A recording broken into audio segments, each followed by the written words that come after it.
Show podcast. Kevin's eyes look insane, but he's got new hair. Virginia is a witch, and she farts in her chair. Jason is a spaz who's got an old man's ass. Welcome to the After the Show podcast.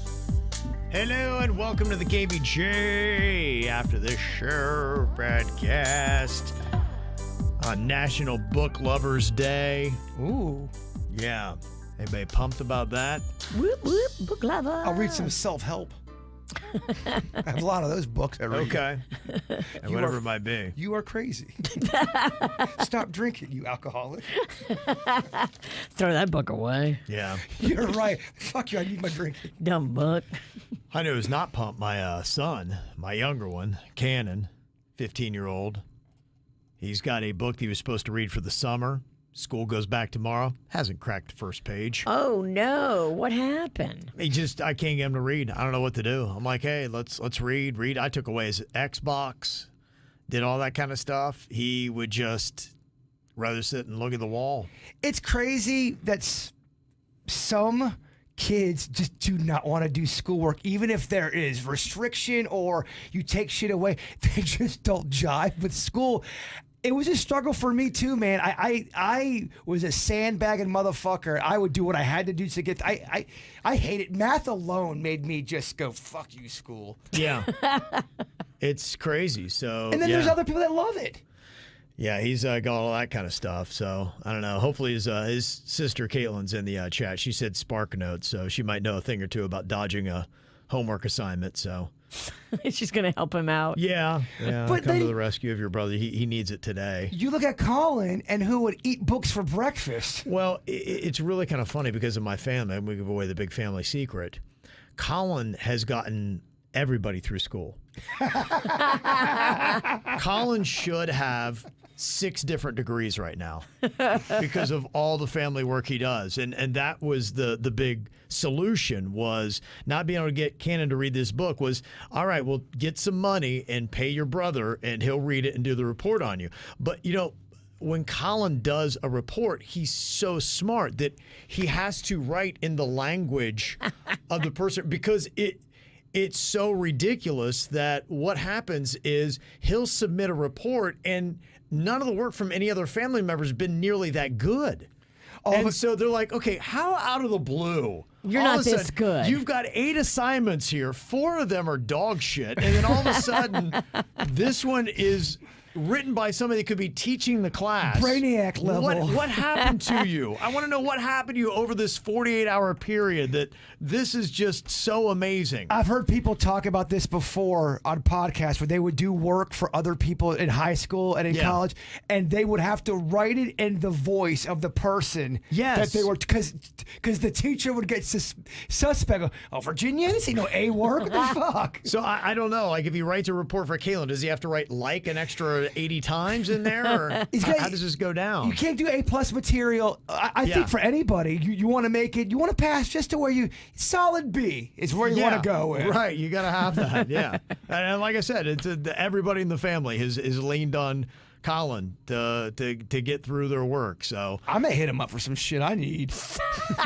honestly, yeah, that's just kind of what he does. He's like, honestly, that should be a black market homework guy. He could do it all. I don't know that there's a subject he can't do. And he's got such a sweet disposition. He just does it all with a smile. Yeah. He's just a doll. Anytime I've ever seen Colin, he's always been a very jovial kid. I Always remember a doll. I remember So cutting his hair and easygoing. being so Yeah. polite. So easy going. Caitlin in the chat room said, yeah, C's get degrees. That's her motto. He's degrees. Remember when I had her on that one time, I was talking about how she answers multiple choice and she would slam her fingers on the desk, and whichever finger hurt worse, she figured that was it. So finger 1 was A, then B, then C, and D, and she would slam them down. She's like, ooh, that really hurt B finger. And she'd write B. That's how she did her test. I'm not going to lie. I don't hate that. Yeah, I've heard worse. I've heard of people do worse. I was like, she told me, I was like, what?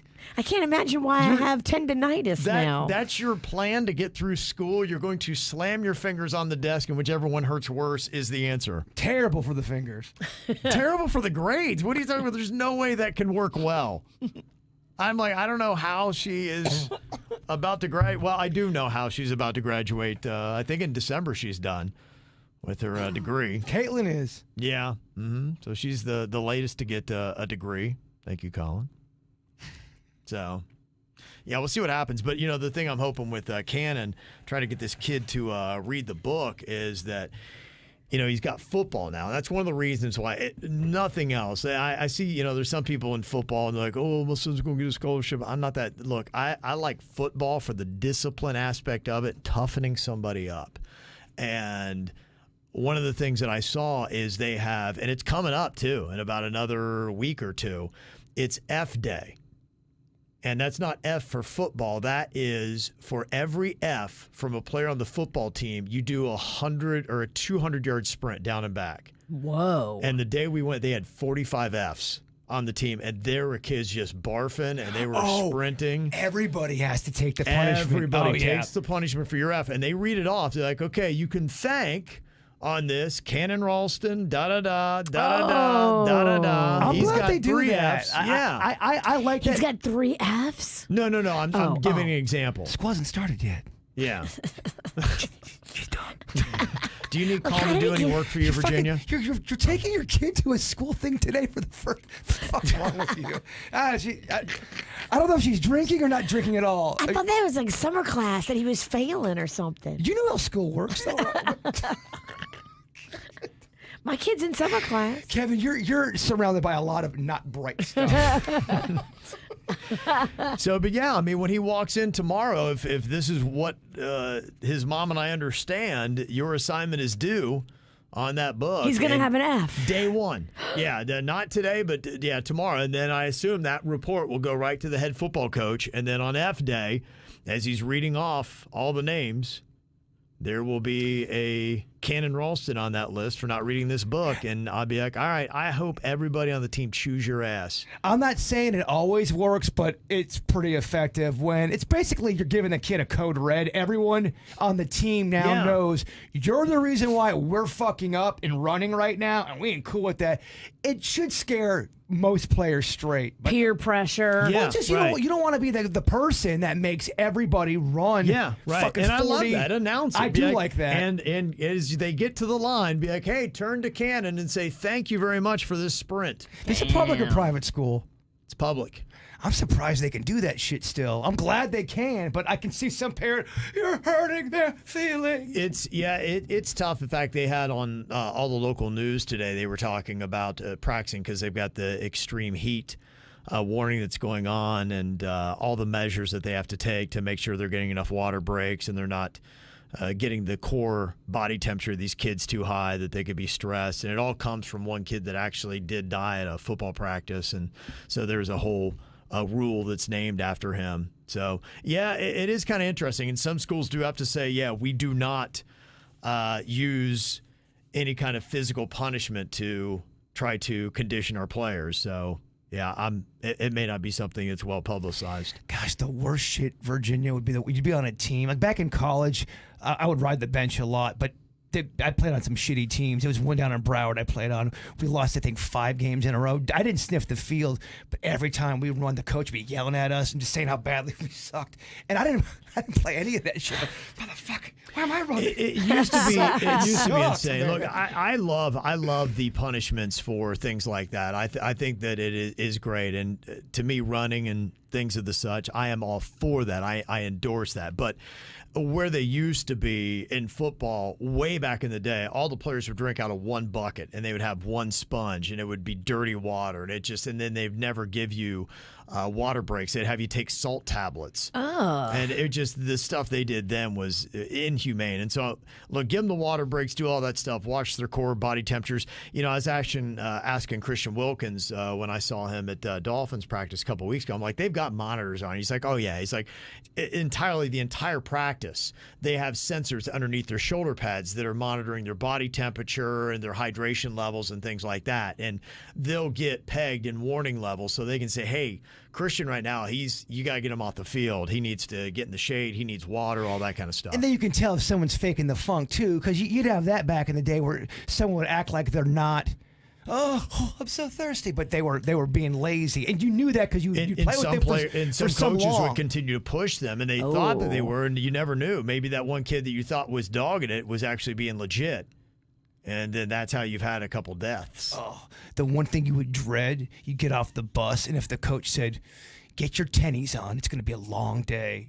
Your tennies, your tennis shoes, and run, baby, run. That's after a fucking doubleheader game sometimes. Yeah, that'd be it. Like on a Sunday night. We watched that. Yeah, Ken and I have been watching the QB1, which is a special they did on high school quarterbacks, and there was a school that, St. John Bosco, which is coming to play St. Thomas Aquinas in a couple weeks in Lauderdale. They're a big national school out of Los Angeles or near that area, and their coach, every time they lost, he's like, "You're going to hate the next week."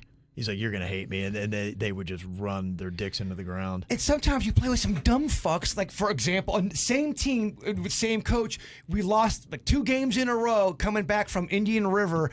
And in the back, all these guys were like dancing and shit, and booty shaking. No. And I'm thinking, oh man, if they see this, we're so fucked. And they saw it. The and coach thinks you're celebrating and you just lost. You better not celebrate. You better be real Don't somber on the smile. bus. They were fucking. Nothing, They were dancing back there. We're going, what the fuck? Half the team wanted to kill them. It was crazy. Yeah, and then you gotta run on a Sunday night, Virginia. It was fucking awful. You have to wear sadness. You do. Well, that's what they were getting on the one soccer player. I forget her, Megan. Rapinoe. She missed the one goal. Yeah. And there was a smirk on her face. And she already had a bunch of critics anyway. They were looking for anything to jump on her. And that's like the main thing. You don't smile when you miss a goal. Mm-hmm. Like, you don't smile when you fuck up the dirt. No. Because you don't fuck up the dirt. That's right. Actually, I do. That's right. I'm smiling when that happens. Yeah, so it is, it is tough, and it's good for discipline. We'll see what happens with it, though. Is he doing good, though, as far as the football part?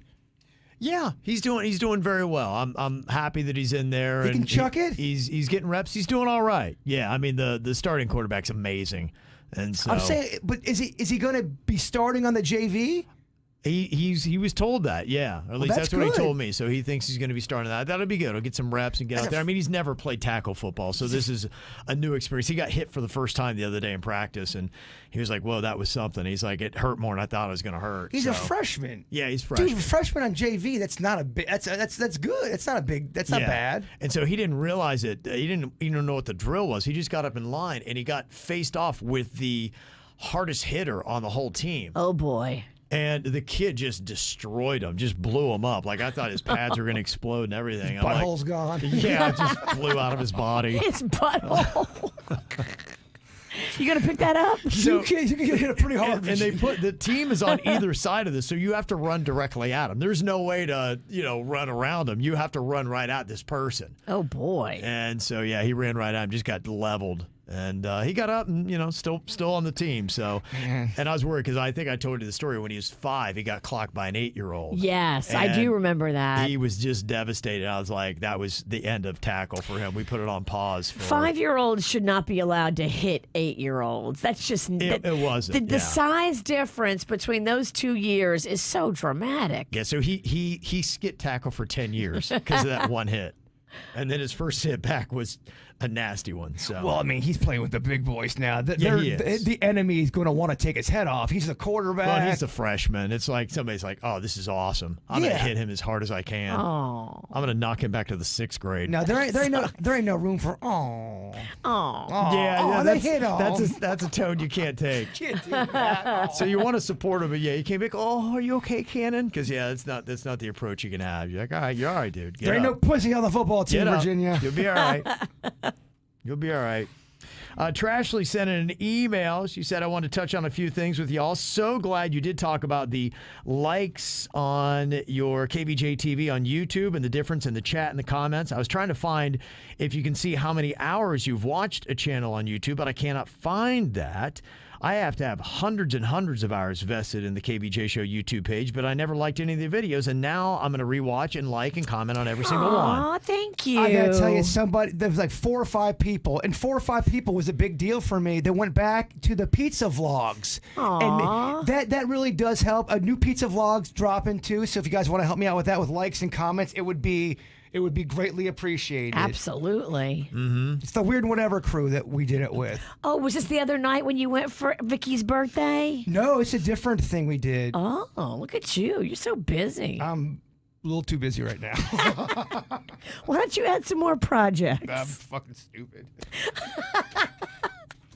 And Trashy also said, thank you to Virginia. I did my wellness check at Begin Anew. I'm so excited to get my results. And fingers crossed that I get semaglutide. I hope so. And to piggyback, we have seen a difference in the videos. I was going through them yesterday. Right after our podcast dropped, there was like 35 comments there. Thank that you, people guys. are responding and helping. So thank you, Yeah, thank you. It's going to be amazing to see what that'll do if we just keep pushing this thing forward. I'm anxious to see what it does for the pizza vlog. I'm going to see if it gets in a little bit more. There should be more activity with Well, that. hopefully that changes the algorithm too, so would more love that. people get to see it. All of our shit. I feel like everybody else has millions of views but us.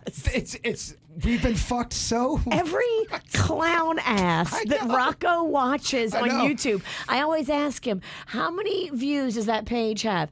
Everything he watches has millions of views, and it's the stupidest content. Be some fuckface looking at a blueberry muffin and go, oh, blueberries, 1 million likes. What? Yeah.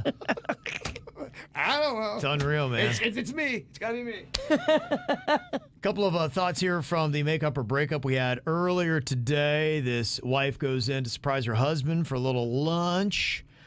And as she's walking to his office, she goes by the mailroom and something catches her eye. And she kind of stops and goes back and looks and sees her husband kissing a girl that works in the office. Her husband, 33, the girl, 23. She made a note of that for some reason in her email. The crazy thing about this is her husband works for her dad's company. Her family owns a company, and the husband works there. And since she had her young kids, she's got young kids, she stayed at home. And so she liked that. She likes being home with the kids, and this has created the big problem is if she says anything even to her dad, who owns the company, what happens to her husband's paycheck and job? And so she was just like, I don't even know what to do because I don't want to do anything to financially impact my own kids. And I'm just so upset. My husband's saying, oh, this is the first time this ever happened. We were flirting a little bit, and it just came to this, and it won't happen again. And she's like, how serious is a kiss? And so, she's, I think right now just stewing on all the things she heard in our conversation today and trying to figure out what to do. We kind of left it say, we think you need to talk to your dad about it. There are some issues. He just needs to know this is going on because you can have entanglements and issues going on. Is he her supervisor? Right. It could cause a lot of problems for your dad. And if your dad knew that you knew, he'd be like, why wouldn't you? Now I've got a lawsuit on my hands from this girl because, look, in a sense, he is in the family. He's the son-in-law. And if he's using his power in any way over somebody, it might be. It's true. He's their He's a supervisor. part of the family that owns the company. He's a part of that. He's probably her supervisor in some way or other, and that's really setting up Dad for a lawsuit. Mm-hmm. Yeah. Josie thinks the dad definitely knows it's his office. The dad's filming.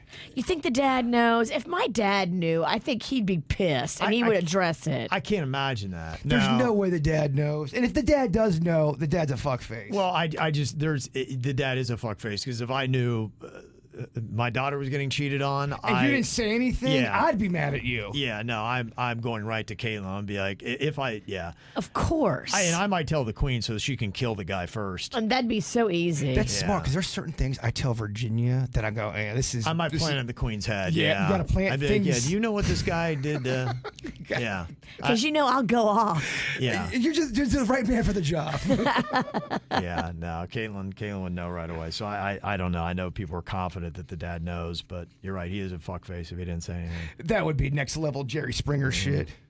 And so, Carlos's thought, he's like, well, the way she wrote the email doesn't even sound like she wants to leave the husband. Like she's already made the decision to forgive him under the excuse of the young kids. She's not currently working. And it's, he said it's the first time. It's easier just to let them get away with it because her life would only get harder and she's okay with the way things are now. And I think that does happen a lot. No. I think it does happen a lot when it comes to these kind of situations, unfortunately.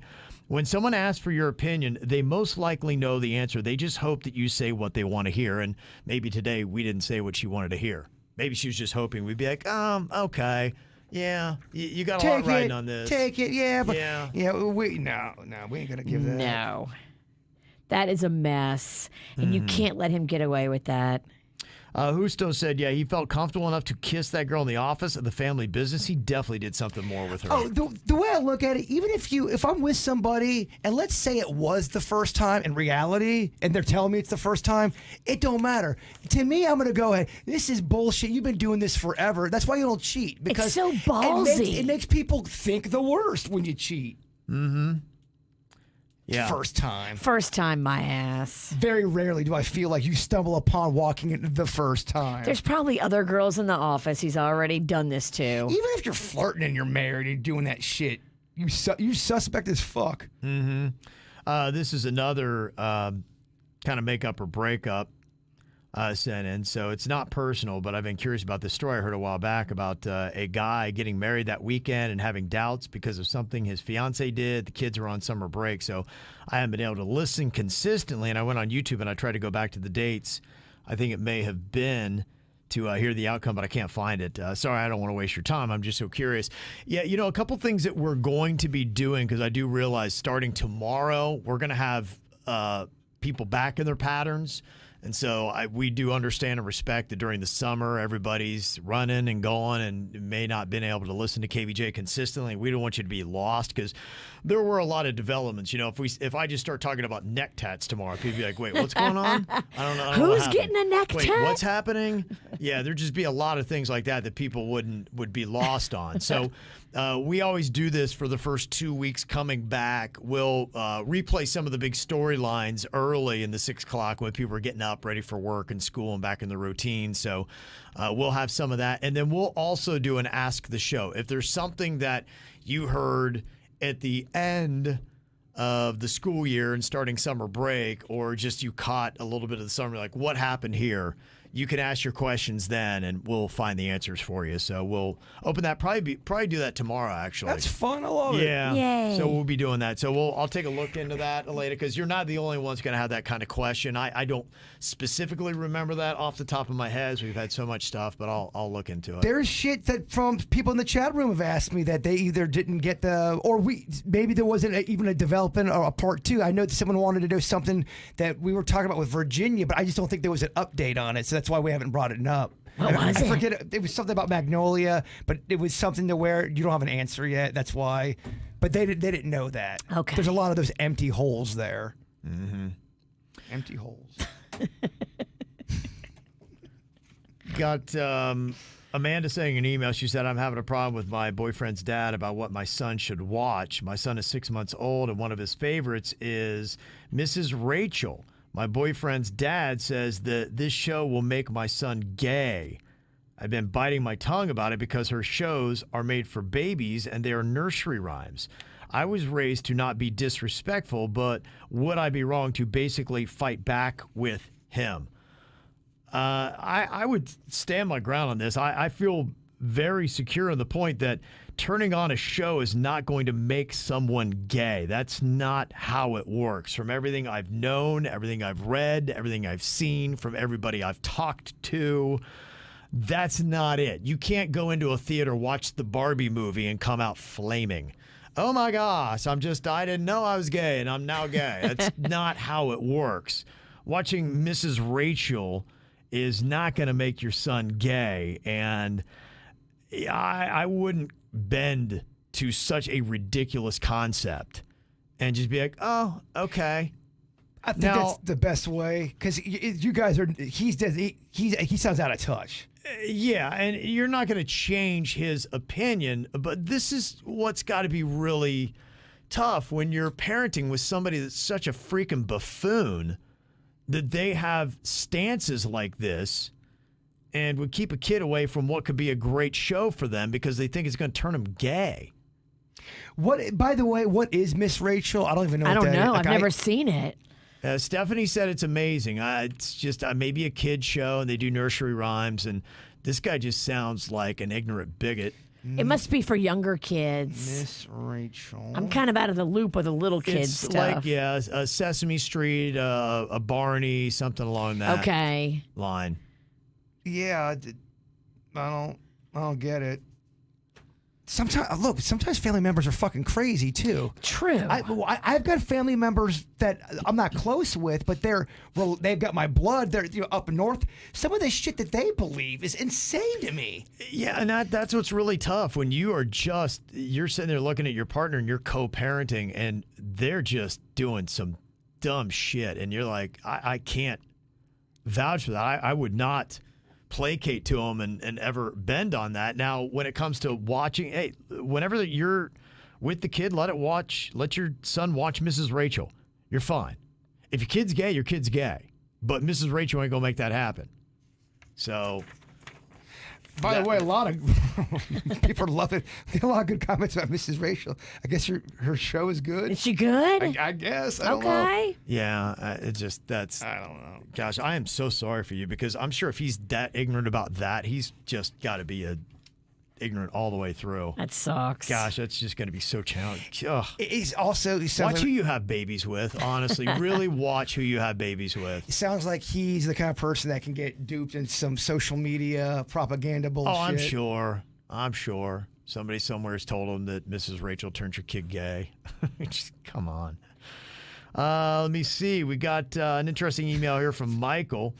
He said, yesterday, nearly 100 people were arrested in the U.S. and Australia as part of a dark web child abuse investigation, including 79 in the U.S. and 19 in Australia, and 13 children have been rescued. Wow. The suspects in Australia are between the ages of 32 and 81, with many in careers that require a high degree in IT. The news comes more than 2 years after FBI special agents Daniel Alphen and Laura Schwarzenberger, who were part of the 2015 takedown of Playpen, were fatally shot as they attempted to serve a search warrant at an apartment in Sunrise, Florida, for a man suspected of being in possession of child abuse material, dubbed Operation Bacchus. The investigation was formally launched last year when the FBI provided Australian authorities with information about a child abuse network on the dark web.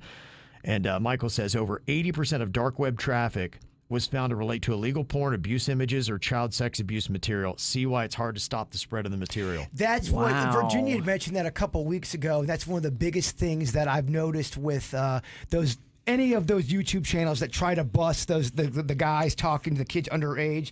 They want to find out where are they getting all of this child porn from? Where are they getting it from? Where is the head of the snake? And there's a head of the snake out there. And there's also a sharing network where you get higher ranked in this group of sickos the more you have to share with others. And what's gross and terrible is that there's some of these fuck faces that they'll try to look out for the other ones, going, hey, make sure you do it this way so you don't get caught, or you blah blah. They're looking out for each other. Yeah, and guidance.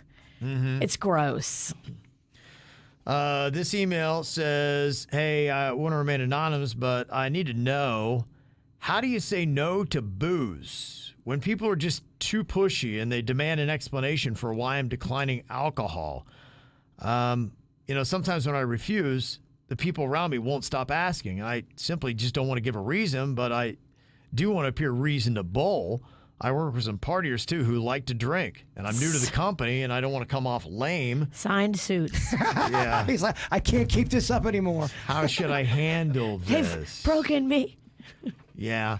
Honestly, just be who you are, and if you're not a drinker, you're not a drinker, and just say, I don't drink, and, if they don't like that, fuck them. Yeah, right. And do your thing. It's not my thing. That's all you need to tell somebody. That's all you need. Yeah, don't come up with a lie. Just be true to who you are. If it's not your thing, just simply say it's not my thing. And, if that's the case, don't go out with the coworkers if they're rude about it and they can't respect it. If you have friends that are rude about it and can't respect it, don't hang out with them. Change your circle of friends. Be confident with who you are. Yes. And just because you work with these people doesn't mean you have to go out and socialize with these people, especially if they're like pressuring you and telling you have to drink and you don't want to drink and they're just being like douchey about it. And just remember that at the end of the workday, you can go home. You don't have to go out with them. In my experience, drinking outside of the office with coworkers Now, of course, there's times where it can be fun. It can lead to some weird shit. And I kind of don't recommend it unless you are so tight with that crew. But if you're drinking with people you don't know that well and you only work with each other, now you're at the bar, and here comes drunk Cindy. And you don't really see Cindy drunk really ever. Yeah. Now all of a sudden, Cindy's telling you secrets. Like, it's just, there's some weird shit that can happen when all that, and I'm surprised people still do it. More can go wrong than can go right in those situations. And, like here, Sarah, who recently got demoted at her job because she got hammered at a work lunch and fell into a waitress while trying to walk to the bathroom. Oh, no. Happened in front of the manager and the CEO of the company that they work for. It was on a Friday afternoon, and I just kind of let it get away from me. This is without a doubt the worst mistake I've ever made in my career. So, there you go. Yeah, that's another reason why it's not good. She was wondering, though, have you guys ever made something you would call as the biggest career mistake? I kind of want to know what it is so I don't feel like I'm alone in making terrible choices. Biggest mistake. Do you guys have one that jumps to mind? Biggest career mistake? Yes. Okay. One on the air was with Norm Macdonald. Okay. We were at a time where we really were kind of annoyed interviewing comedians because it was either hit or miss. Some wanted to be there. A lot of them didn't want to be there. And I kind of had a bad attitude with them anyway. And Norm Macdonald came in, and I think Norm Macdonald was super, super stoned, not being a jerk. I think he was just fucking stoned. Yeah. And I smelled the weed on him, and I played it off kind of aggressive, and I could have had fun with it. And I look back now, that could have been a big fun moment with our show, and I learned something on that. I didn't realize he was stoned. Yeah, I had a shitty attitude during that I interview. just thought he was being like he didn't want to be there. I remember being in that interview going, oh man, Norm doesn't want to be here. This sucks. Kev was trying to ask him some questions, and like I said, we didn't really want to do interviews with comedians because they didn't really add a lot to our show. So it was this constant battle with sales with the comedians. I didn't realize he was high. I didn't either. I just I thought had he was no being really. idea. I thought he was really tired and was not into the interview, and so I was struggling trying to get anything out of him. If I had, known, I probably would have pivoted quickly to that line to just be like, how high are you kind of thing. Yes, I could have been goofy when I was a fuck face. And I mean, I wasn't like an asshole, but I was colder than I could have been. And it could have been a better moment. And I don't think that was a good move on my end. Yeah, that's learning stuff. I don't really necessarily have too many things that jump out. To me, probably the one that does is I remember we did one bit, and it was when we were trying out the kid harness, and Jaybird took off running. He was tethered to the tree, and I saw him slam down, and it hurt your back. And that's one, if I could get that one back, because I mean, you got back problems now, and I'm like, gosh, that was just. And I tried to become a lot more careful because I'm like, dude, this guy will run through a brick wall. Oh, I'd be so mad if you took that one away. I'm proud of that one. He loves it. It's got more folklore to it because Virginia wasn't filming. He was just fucking doing it for the love of it. Yeah, I was like, which what gives you happened? credibility, baby. Yeah, that's probably of everything. That would be the one that I would want to get back. Do you have one, Virginia, that for you would call your biggest career mistake? I don't know if it's the biggest, but it is one that jumps out to me that I feel bad about. Remember when we saran wrapped Jaybird and we sent him into a fast food establishment? Yeah. We just wrote on his body all kinds of stupid things. And you wrote small penis I wrote on it. Tiny penis with an arrow pointed down. I don't know why I did that. And then we sent him into a restaurant because, it's like, well, we got in big trouble. You're not telling the whole story. We not only got big, we got fired from an account on that. That was the second time that account fired me. They were pissed. We got called into. What sucked about that was we never really got called into meetings to get disciplined, but we went on a 2-month little run where we got called into 2 meetings, and it was about anytime you lose money, you get called into a meeting, and we lost money twice for shit we either said or did. Yeah, that sucked. And it wasn't even that funny. Well, so I was just kind of like, To defend you, look, you don't know what's going to be funny until you do it. You thought you were being funny, and the reason why you probably feel bad about it is because, the station lost $100,000. They were mad. And I agree with you. The Norm Macdonald's not probably my biggest mistake, but it's one that I do feel bad about that comes to mind. Because now you have hindsight, and now you're like, okay, I didn't do that right, and it would have been so easy to make that awesome. It could have been an awesome moment, and I didn't even know he was high. So. I fucked it Right. up. At least you figured that out. Me and Kevin were like, "What's the matter?" Well, when I first got into radio, I was excited to interview comedians and be involved with all that shit. I learned real quickly, like, I don't know if I love this. Some are great. Some are great. fantastic, and some really want to come and do the interview, but a lot of them don't. And it's a very weird position to be in for them and for us. It's awkward when you're interviewing somebody who doesn't want to be interviewed. They don't even want to be in front of you. Yeah, and now a lot of them actually have their own little like radio shows and podcasts. How many of them do It's exactly crazy. what they hated doing with us? You are so right about that. It is kind of an odd. That's weird. Yeah.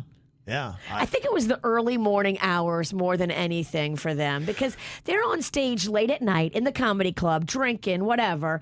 And then they have to come in here at 7 a.m. A lot of them were just, it was about time. Well, I've heard a lot of them talk about it. Not every morning show is, the same. There are some morning shows that will make comedians do their bits and they don't know about it. So they're now thrown this thing they have no idea, and some of them are afraid of looking stupid and it falling flat. So if they don't know about it, and like, oh, today's Monday Madness, and we're gonna be doing Monday Madness bits. Like, imagine a comedian walking in here without knowing what Do It Bitch is, and we make them do It Bitch. We would do that. I don't think they like that. Yeah. Mm-hmm. It's better the way it is. It Let them is. sleep in, and we're okay without comedians, so we're all These good. comedians. Yeah. It all kind of worked itself out. I think everybody's better. I thought this was kind of a good response, though, because somebody was asking Tom Brady as he was just walking down the street. A paparazzi person said, "Hey, what is the biggest mistake that you've ever made?" And he said, "I don't know. Is anything really a mistake?" I see what he's saying, and he's being the guru and the spiritual enlightener. Yeah. But yeah, we all have mistakes. I know what he's saying. You learn from your mistakes, but I'm sure there's mistakes on your list where you go, yeah, I really didn't learn that much, and it kind of fucked everything up. He's being a cocky goat. We get it. It's so nice and like He knows everything. He's made no mistakes. We get it. You are enlightened. Because you could go back in a lot of people's careers and you could find, yeah, that was kind of a big mistake. You kind of lost everything and everybody hated you. None of those interceptions were a mistake. Tom Brady has thrown interceptions. Oh yeah, but I mean, I'm sure there's mistakes where someone fucked up and it was just a mistake, and you go, yeah, I didn't really learn that much, and it fucked everything up, and I really would like to redo that again. Sure, yeah. Not every mistake's this awesome teaching moment. Right. There you go. Well, thank you for all the emails. You can always send them to us, mail@kvjshow.com. Thank you all for those likes, checking us out, subscribing to our YouTube and all of our social media platforms. Have a great day, and we'll see you back here tomorrow. Goodbye.